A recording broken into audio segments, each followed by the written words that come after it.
તો નવસારીમાં વરસાદથી રસ્તાઓ પાણીમાં ગરકાવ થયા છે। છાપરા રોડ વિસ્તારમાં પાણી ભરાવાની સ્થિતિ છે। કેવલ્યધામથી ઉમિયાનગર માર્ગ પર પાણી ભરાયા છે। વરસાદી પાણીનો નિકાલ નહીં થતા હાલાકી ભોગવવાનો વારો આવ્યો છે। મહાનગરપાલિકાની કામગીરી સામે સ્થાનિકોમાં સવાલ છે। અવરજવરમાં લોકોને મુશ્કેલીનો સામનો કરવો પડ્યો છે।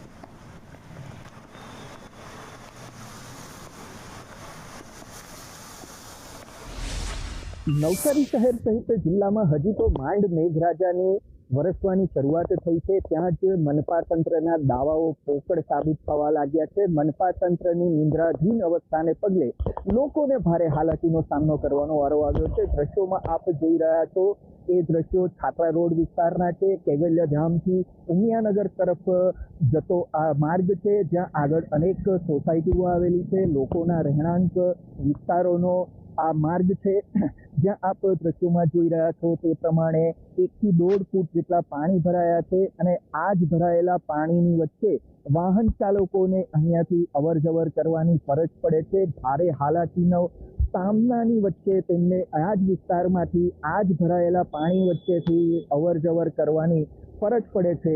ત્યારે આપ દ્રશ્યોમાં જે પ્રમાણે જોઈ રહ્યા છો ત્યારે આ ટ્રાફિકથી ધમધમતો માર્ગ છે। અહીંયાથી લોકો સતત અવર જવર કરતા હોય છે, પરંતુ નિંદ્રાધીન થયેલું મનપા તંત્ર આ વિસ્તારમાંથી પાણીનો નિકાલ કરવામાં, વરસાદી પાણીનો નિકાલ કરવામાં સદંતર નિષ્ફળ રહ્યું છે।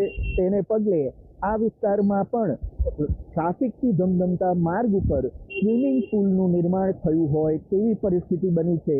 આપ જોઈ રહ્યા છો તે પ્રમાણે સામે વાહનો જ્યારે આવી જતા હોય છે ત્યારે ભરાયેલા પાણીના કારણે અહીંથી વાહનોને પસાર થવામાં ભારે મુશ્કેલીનો સામનો કરવો પડી રહ્યો છે। પરંતુ મનપા તંત્ર જે છે, નવસારી મનપા તંત્ર જે છે, એ હજી પણ નિંદ્રાધીન અવસ્થામાં જ હોય તેવું લાગી રહ્યું છે। રાજન રાજપૂત, સંદેશ ન્યૂઝ, નવસારી।